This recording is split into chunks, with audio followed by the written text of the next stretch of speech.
तो देखिए आज की क्लास में हम लोग देखने वाले हैं संस्कृत का छठा नंबर क्वेश्चन। छठा नंबर यानी कि चैप्टर का पूरा ऑब्जेक्टिव देखने वाले हैं, ठीक है। और देखिए इस चैप्टर को हम पहले ही पढ़ा चुके हैं और इसका वीडियो भी अपलोड है, ठीक है। प्ले लिस्ट में आप लोग जाइएगा तो मिल जाएगा। हम लोग आज की क्लास में देखने वाले हैं पूरा ऑब्जेक्टिव जो इस चैप्टर से रिलेटिव है, ठीक है। तो देखिए ऑब्जेक्टिव क्या है, संस्कार प्रायः कितने होते हैं, ठीक है। ये ऑब्जेक्टिव पे चलते हैं।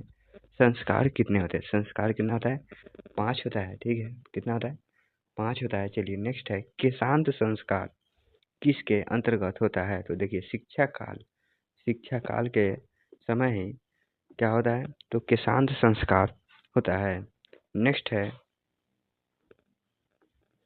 चूडाकर्म संस्कार किसके अंतर्गत होता है। तो देखिए अवस्था में होता है, शैशव अवस्था में होता है। नेक्स्ट है शिक्षा संस्कार कितने हैं, शिक्षा संस्कार याद रखिएगा, शिक्षा संस्कार 5 है। कितना है, 5 है। चलिए नेक्स्ट है मंडप का निर्माण किस संस्कार में होता है। तो आप सभी को मालूम होगा मंडप कब बनाया जाता है, तो विवाह जब होता है किसी व्यक्ति की तब मंडप बनाया जाता है, यानी कि विवाह में हो जाए। चलिए नेक्स्ट है कन्यादान किस संस्कार में होता है। तो देखिए जब विवाह होता है तो उसी समय कन्यादान का भी होता है रस्म, उसी में आता है, ठीक है। तो किस में आता है, विवाह में। नेक्स्ट है मरने के बाद कौन संस्कार होता है। तो देखिए मरने के बाद जब कोई व्यक्ति मर जाता है तो क्या होता है, दाह संस्कार होता है। कितना होता है, दाह संस्कार होता है। चलिए नेक्स्ट है जन्म पूर्व संस्कार कितने हैं, जन्म पूर्व संस्कार कितने हैं। तो याद रखिएगा कितना है, 13। याद रखिएगा कितना है, 13 है। चलिए नेक्स्ट है नामकरण संस्कार नामकरण किस संस्कार में आता है। तो देखिए जब किसी बच्चे का जन्म होता है, ठीक है, तो उस समय क्या होता है, बच्चे का मतलब नाम रखा था, यानी कि बचपन में, ठीक है, यानी कि बचपन में। चलिए नेक्स्ट क्या है गृहस्थ काल में कितने संस्कार होते हैं। गृहस्थ काल में कितने संस्कार होते हैं, तो एक, यानी कि विवाह, ठीक है, एक यानी कि विवाह होता है। नेक्स्ट है सप्तपदी क्रिया किस संस्कार में होता है, सप्तपदी यानी कि 7 वचन किस में होता है, तो विवाह संस्कार में होता है, विवाह में, ठीक है। चलिए नेक्स्ट है बचपन में कितने संस्कार होते हैं। तो याद रखिएगा बचपन में 6 संस्कार होता है। कितना संस्कार होता है, 6 संस्कार होता है। चलिए नेक्स्ट है गर्भधारण किस संस्कार में होता है। गर्भधारण किस संस्कार में होता है, तो जन्म से पूर्व, ठीक है। कब होता है, जन्म से पूर्व होता है। चलिए नेक्स्ट है भारतीय दर्शन का महत्वपूर्ण उपादान क्या है। भारतीय दर्शन का महत्वपूर्ण उपादान क्या है, तो संस्कार। क्या है, संस्कार है। आगे चलते हैं हम लोग भारतीय दर्शन का महत्वपूर्ण स्रोत बताइए, स्रोत क्या है, तो स्रोत भी हो जाएगा संस्कार, ठीक है, संस्कार ही होगा। नेक्स्ट है प्राचीन संस्कृति की पहचान किससे होती है।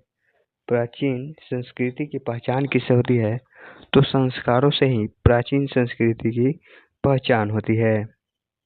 नेक्स्ट है सीमांतोन्नयन किस प्रकार का संस्कार है। तो देखिए ये जन्म से पूर्व ही होता है, ठीक है, जन्म से पूर्व ही होता है। चलिए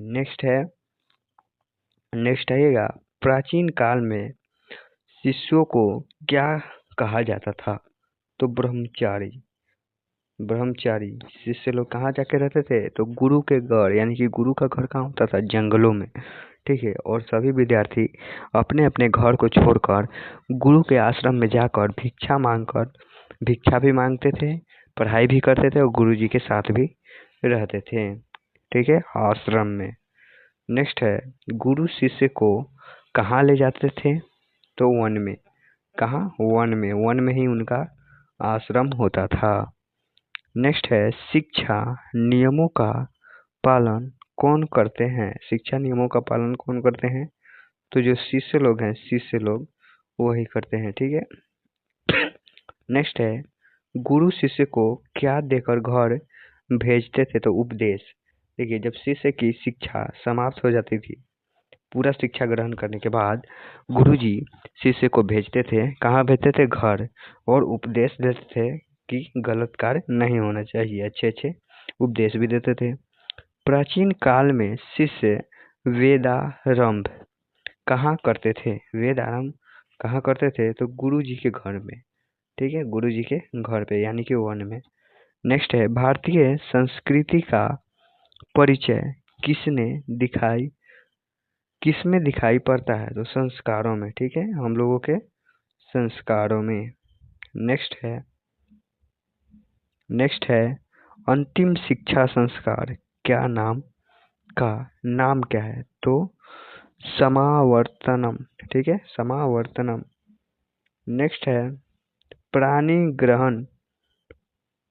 ग्रहण किस संस्कार में होता है? तो विवाह संस्कार में। सुने होंगे आप लोग, किसमें होता है? विवाह संस्कार में। नेक्स्ट है विवाह संस्कार के अंतर्गत क्या नहीं आता है? तो देखिए, वागदान आता है, कन्यादान आता है, सिंदूर दान आता है, लेकिन ये गोदान इसमें नहीं आता है।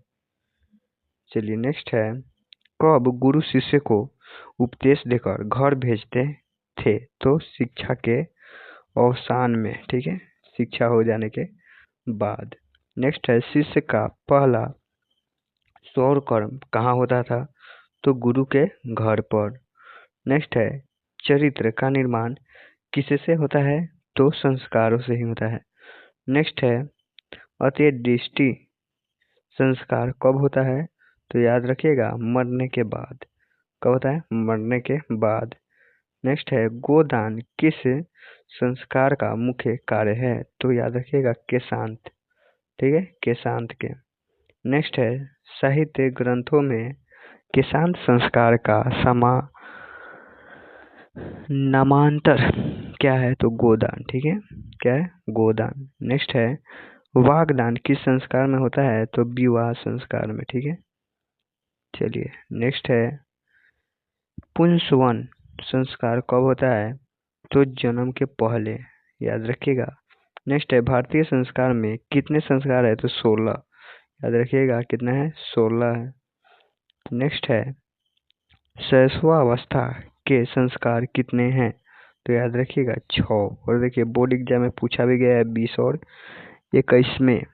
नेक्स्ट है पुंसवन संस्कार कब होता है? तो जन्म के पहले होता है। अगला है प्राचीन काल में शिष्य को क्या कहा जाता था? तो ब्रह्मचारी कहा जाता था। नेक्स्ट है वागदान किस संस्कार में होता है? तो विवाह में। और देखिए, ये सभी क्वेश्चन बैंक के सवाल है। देखिए, आप लोग ये क्वेश्चन पूछा गया है, भारतीय संस्कार में अद्वितीय विशेषता क्या है?